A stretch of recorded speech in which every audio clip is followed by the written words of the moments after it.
Heatless curls are the best way to go, and it keeps your hair so much healthier. But sometimes sleeping in a bun makes it look funky. But I found a way to make it look like this when I woke up.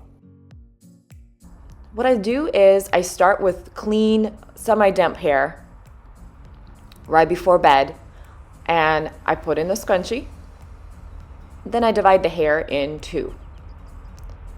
So I keep the second part away while I work on the first one. What I do is I loop the hair around the scrunchie, all the way around the scrunchie. And my hair is very long. I've done this with different lengths of hair.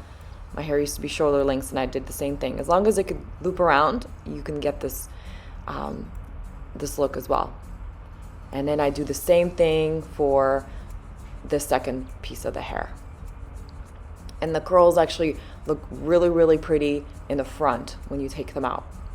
When I take the bun out, for this video, my hair was mostly dry. This is the type of look I get if I put my hair in dry and wear it all day.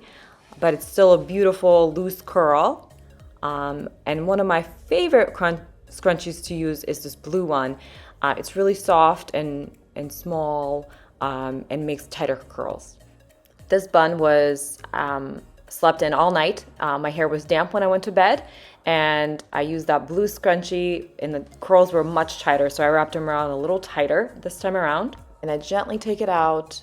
It was really comfy to sleep in. Other heatless curl hacks are not as comfortable for me to sleep in as this one.